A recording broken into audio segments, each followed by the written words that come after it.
Welcome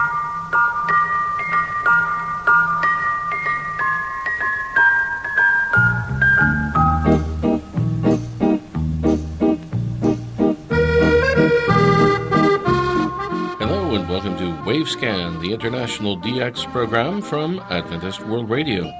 Researched and written by Adrian Peterson in Indianapolis and produced in the studios of WRMI Shortwave in Miami, Florida. I'm Jeff White. Today on Wavescan, Catalina Radio Part 2, the world's first wireless newspaper, and our Australian DX report.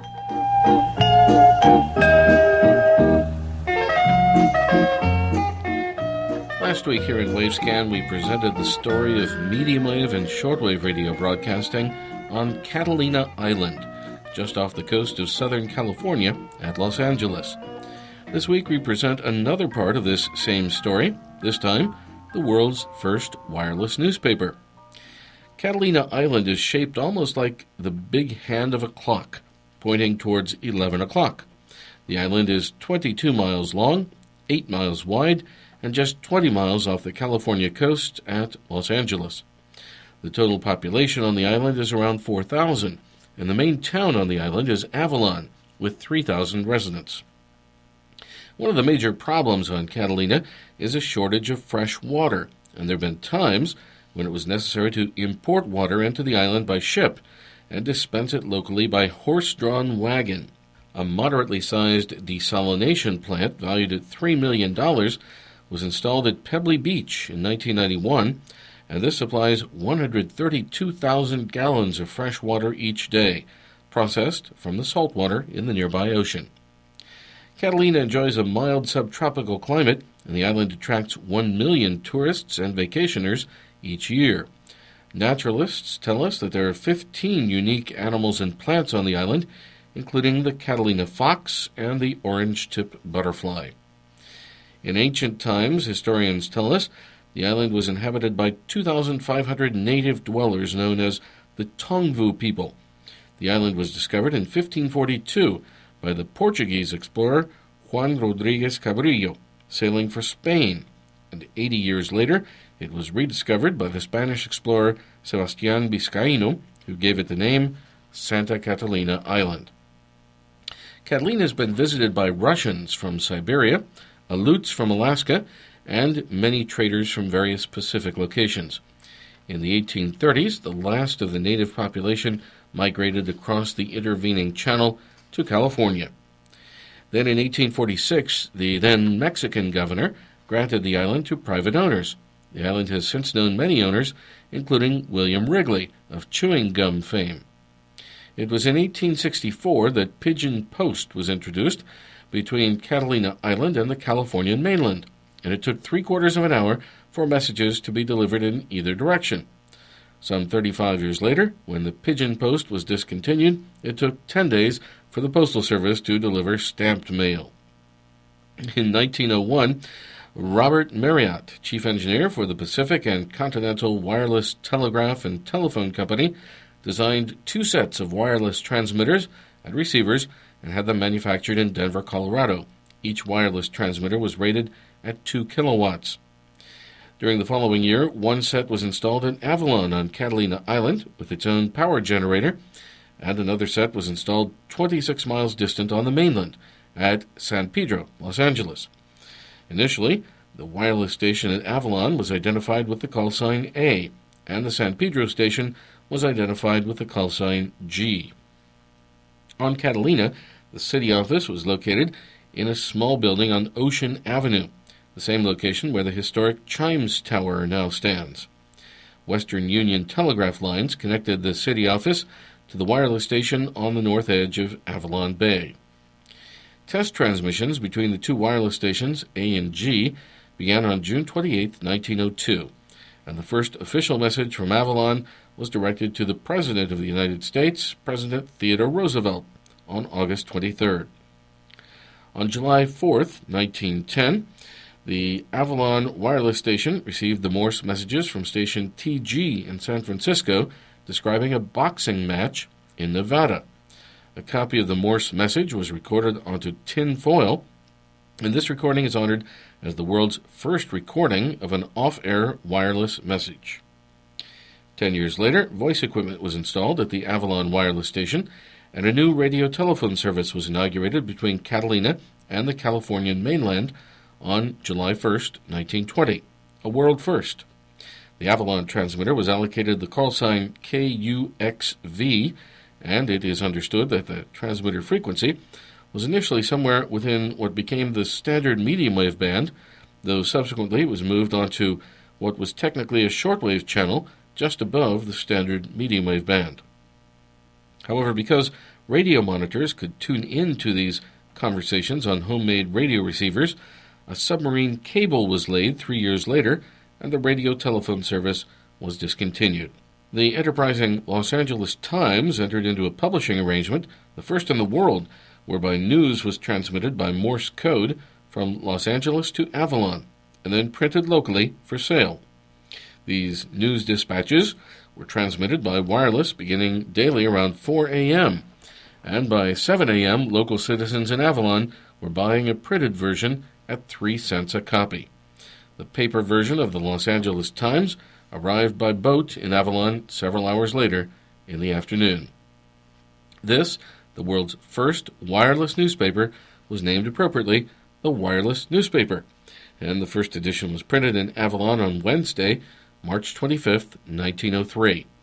The news information in this single sheet stated, for example, that rain in Los Angeles had caused the worst tie-up of streetcars, or trams, in the history of the city, and Professor Fleming in London described his newly developed multiple system of wireless telegraphy.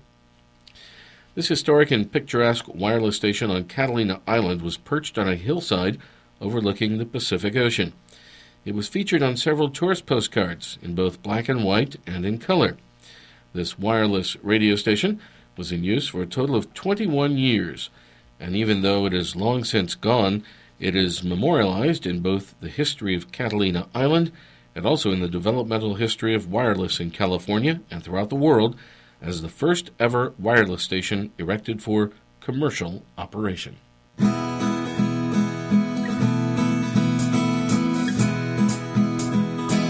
You're listening to Wavescan from Adventist World Radio. Send your comments and reception reports to Wavescan, Box 29235, Indianapolis, Indiana, 46229 in the United States. That's Wavescan, Box 29235, Indianapolis, Indiana, 46229 in the USA. Or you can email us at wavescan@awr.org. Our email once again, wavescan@awr.org.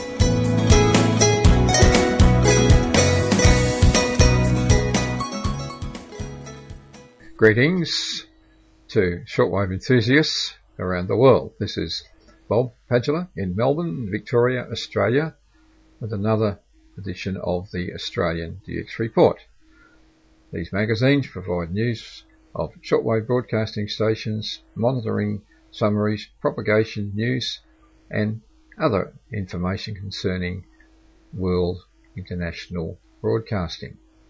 As I start to remind you that full detailed QSLs are available for correct reports received for these episodes. The address will be given at the end of the program. And to note that all times, days and dates given in our episodes are in UTC, and we use the 24-hour time system. The episodes are compiled from resources made available by the Electronic DXpress Radio Monitoring Association, which is based here in Melbourne. Commencing our program for this time is the information from the Ionospheric Prediction Service in Sydney, New South Wales, here in Australia, concerning solar activity. The IPS reports that solar activity continues to remain low, and the latest available indicator is that the 10.7 centimetre solar radio flux has dropped to 123, that's 123, and the equivalent smooth sunspot number has fallen to 115. That's 115. And those figures are not anticipated to change very significantly in the immediate future. So, as we've been saying in recent editions of our program, high frequency transmission over darkness or semi-darkness paths over long distances on frequencies above about 15 megahertz will continue to be unreliable in the weeks ahead. So we're still in sunspot cycle 24, and it's now expected that this cycle could peak around about November of this present year. So in the meantime, high frequency conditions are not likely to improve significantly on the bands above about 15 megahertz on long distances on darkness or semi-darkness paths. Now, some monitoring observations made here in Melbourne as we've passed the equinox, or just about past the equinox, or is it equinoctial period, and in our mornings the propagation from Europe, Middle East, Africa and Asia continues to be quite reliable in our pre-sunrise period. First of all, some observations I made recently in the 22 metre band between 1830 and 1900. 13640 All India Radio in Arabic, and 13650 Radio Kuwait, also in Arabic. Another frequency for All India Radio is 13695 in English, and 13730, the Voice of the Islamic Republic of Iran, signing on at 1830 with the Hausa program. And 13740, Radio France International from Issoudun in France, broadcasting in French. And 13755, the Voice of America from the Irana Villa relay station in Sri Lanka in English. I've also been monitoring a new frequency for Shortwave Radio Africa. This station broadcasts in English. Actually, I think the studios are in the United Kingdom, but its transmissions are heard over relay facilities in various countries. The new frequency is 11720, 25 metre band. Very good reception here in Melbourne between 1800 and 1900. That's the 1 hour daily transmission. Now this frequency appears to replace 4880, which was from the Mayerton transmitting site in South Africa. And 4880 has not been heard here recently. So it's reasonable to assume that 11720 is a new frequency replacing 4880 from Mayerton in South Africa for Shortwave Radio Africa. Now, in the same time period, that's 1800 to 1900, some quite good reception has been noted here in the 19 metre band. And these are some of the signals. 15335, the Brabel Voice Broadcasting Service, broadcasting from Nauen in Germany. It's the relay station in Nauen. Very strong signals from 1800 with programs in Somali. 15540, Radio Kuwait in English at around 1810. And 15570, the Vatican Radio, broadcasting in Portuguese at around 1800. That's from the Santa Maria de Galleria transmitting station. And 15630, the Voice of Greece, broadcasting in Greek. 15300, Radio France International. Very good signals in French at around 1830 from Issoudun in France. And 15440, interesting signal from Germany. That's the NHK Radio Japan relay service broadcasting from Vertagtel in Japanese. So, quite good reception in the 22 and 19 metre bands, and also the 25 metre bands in our pre-sunrise period with that new frequency for shortwave Radio Africa coming in quite well on 11720 between 1800 and 1900. Now, some shortwave station news. And there's been quite a number of frequencies changed recently by the national broadcasters, and these frequencies will change again when the new transmission season starts at the end of March. First of all, Radio Havana, Cuba. The total schedule has been completely rearranged. Many changes of timings, many language changes, and some new channels.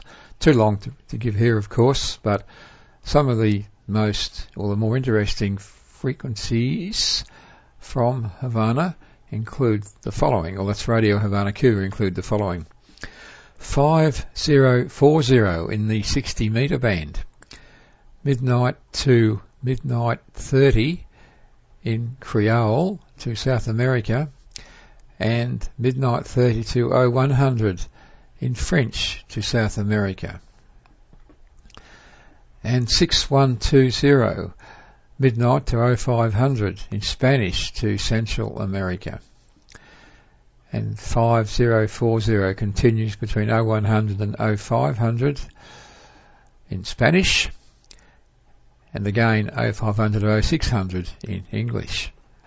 And 6010 from Havana, 0700 to 0730 Esperanto programs on Mondays only to Central America. Now, in the later time period, Radio Havana, Cuba, 15370, 2330 to midnight to South America in Portuguese, and the same frequency is used 2230 to 2300 in French on Mondays to Saturdays, and in Esperanto on Sundays. And Creole, also on 15370, 2300 to 2330. Now 9640, 31 metres, Havana, 2300 to midnight to North America in Spanish, Mondays to Fridays. And there's the frequency of 9710 to Central America in Spanish. This is on the air between 2100 and 2300. That's broadcast to Central America. So many changes for the schedule of Radio Havana, Cuba. Media Broadcast, which is the transmission provider for several international broadcasting organisations. Two frequencies have been changed. 0530 to 0600. Program which was on the air on Mondays to Fridays to Hausa on 7350 from now in Germany, that's been cancelled. And 1630 to 1830, the Bible Voice Broadcasting Network, using 9925 from Issoudun in France, and that's in Farsi to Western Asia. That's all we have time for in our episode of the Australian DX Report, which came to you from Melbourne in Victoria, Australia. I'd just like to remind you that we offer full detail QSL cards showing Australian scenes and wildlife for correct reports received for these broadcasts. We also offer an email QSL service for reports sent via the internet or email. Full details about the QSL service are available at the Electronic DXpress homepage, which is simply edxp.org. So until our next program, this is Bob Padula in Melbourne in Victoria, Australia, wishing you all good listening. Thanks for being with us, and good DX. See you soon. Thank you, Bob. Now some news from Central America. Jimber Gaviria in Colombia sends us an item from La Tribuna newspaper in Honduras, which says that there are 934 radio stations that have licenses from the National Commission of Telecommunications, CONATEL, in that country. The stations are located in all 18 departments or provinces of Honduras. Of the total of 934 stations, 653 operate on FM, and 281 on AM. They belong to 386 different companies. Almost 90% of the radio stations transmit basically music. Some broadcast music and news. Others are religious stations, both Catholic and Protestant. And 10% transmit mostly news programming.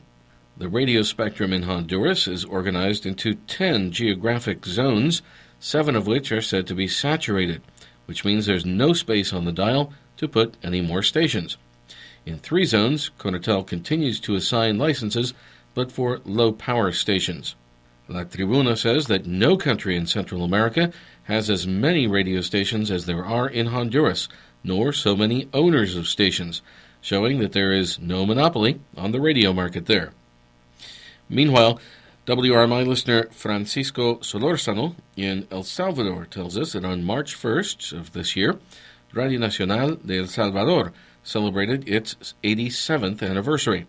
The first broadcast from the station took place in Liberty Park in San Salvador on March 1st, 1926. And that was also the beginning of radio broadcasting in Central America.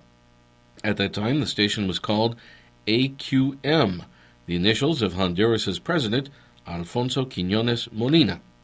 AQM was the first radio station in Central America and the fourth in the Americas, says Francisco. It began broadcasting on shortwave with a 1/2 kilowatt Western Electric transmitter.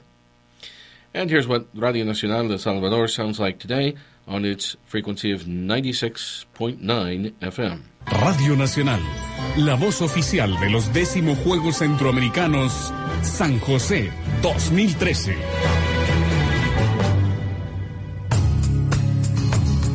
Bienvenidos a Cantares y Cantores. Y ya con usted, como todos los lunes, sus juglares Alberto y Ricardo. Okay, that's what Radio Nacional de El Salvador sounds like today on 96.9 FM, no longer on shortwave. One other quick item.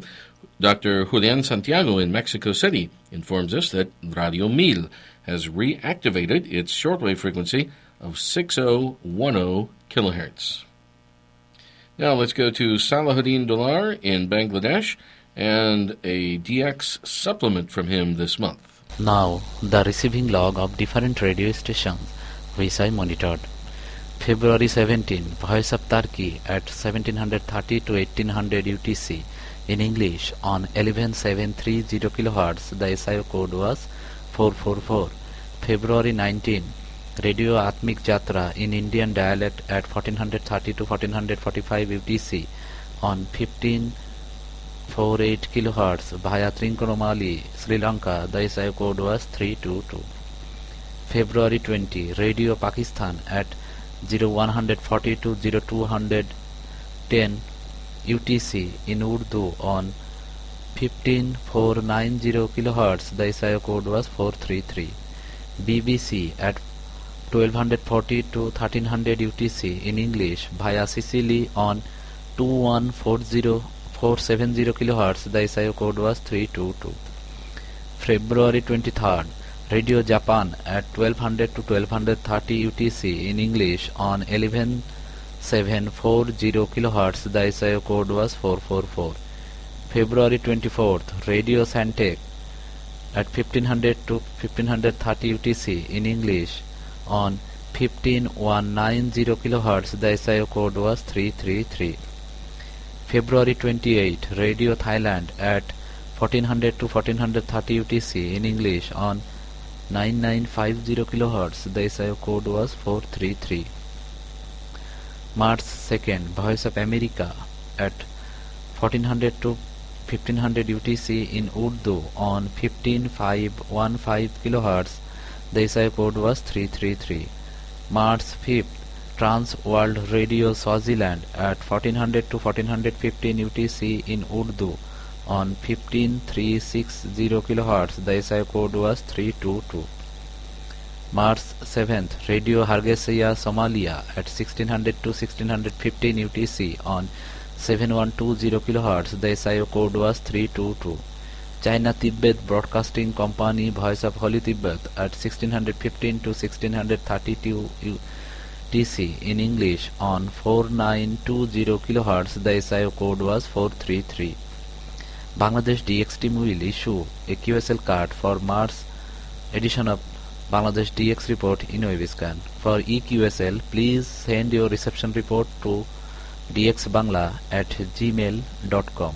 Or if you want to have a paper QSL, please send your reception report with 1 IRC or $1 to the following address: Bangladesh DX report, care of Salah Uddin Dollar, Village and Post Chowmohani, CHAUMASANI Chowmohani, Motihar, MOTIHAR Motihar, Rajshahi, RAJSHAHI Rajshahi, postal code 6000 Bangladesh.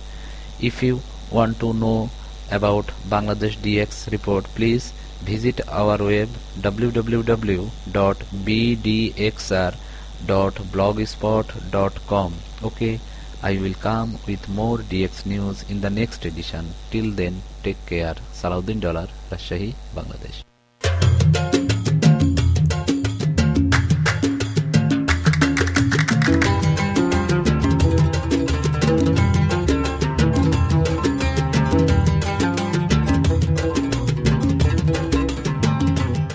We end Wavescan this week with some music from the Arabian Gulf. This is Tarab El Khalij. Thanks for listening to Wavescan, the international DX program from Adventist World Radio. Researched and written by Adrian Peterson in Indianapolis. Next week, the Sri Lanka Broadcasting Corporation has tentatively announced that they plan to close their shortwave station at Akala next Sunday, the last day in March.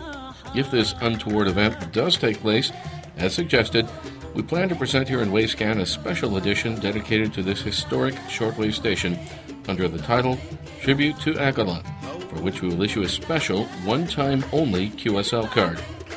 However, if the closure is delayed, then we'll present Part 2 in the series BBC East Mediterranean Relay Station Cyprus. Quite a fascinating story, really.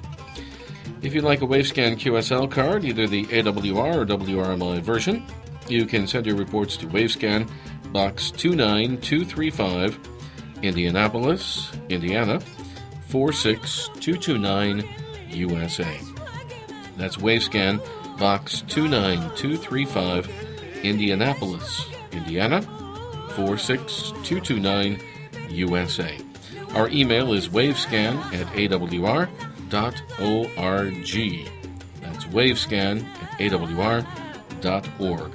And let me remind you that with the new time zone in North America now, you can hear Wavescan on WWCR from Nashville, Tennessee, on Saturdays at 1630 UTC on the frequency of 12160 kilohertz. I'm Jeff White at WRMI in Miami. Till next week, good listening, everyone.